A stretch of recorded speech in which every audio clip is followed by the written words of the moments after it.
whenever I feel down or feel lousy about myself, the first instinctive thing to do is to go and help someone worse than me. Last year, I let fly in with this Giving SG Christmas and visit the homeless under the bridge and all that. So it's a different thing.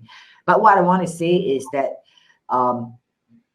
helping someone had actually led to me getting out of depression, which then led me to becoming spotted, because after I was working for 3 years, they were auditioning for PCK, and they had tried so many actresses in Singapore and even Malaysian actresses, and they even went to all the theatre and get all the famous people and all the veterans. They just couldn't find the right fit.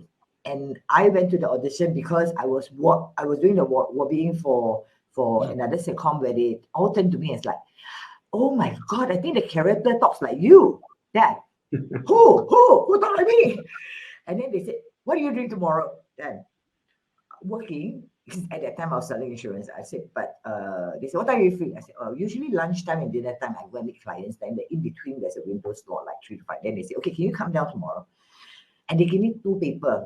And they say, we circle this, Rosie, you go and memorize. Next day, when I went there, I returned the paper to them. I said, as you know, academically, I'm very bad. I cannot memorize one. I can bullshit like math, I cannot. Like history and management or commerce, like those writing, like literature, or bullshit that I can. The type memorize one, a formula, all this, I cannot, And then they said, never mind, since you already here, just talk to the camera. So they gave me different scenarios. Of course, now I know it's called improv. At the time, I didn't know what was improv. So they say, okay, the director is standing next to the camera. He's your husband. You're angry. He come back with alcohol smell. And then there's a lipstick mark. Then I, okay, now you trying to seduce him because you're trying to get money to go for your slim rat and your mahjong. Then I said, I don't do slim rat. Then they said, no. Okay, then do you play mahjong? I said, at that time I played mahjong, right? So I said, yeah. So now you need to get him to give you $500 to go play mahjong.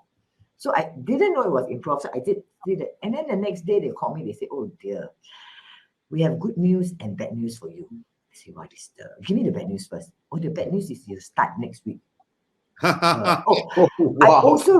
I also read for the worker. They say they thought they will have one stupid worker, fat one, and then one woman worker that is clumsy one. So I said, oh, great. I think so. I was suggesting to them what I want to do as a worker, right? Because I'm not even an actor. I said, hey, if I get the worker one, I want to wear those jumper, like very cool.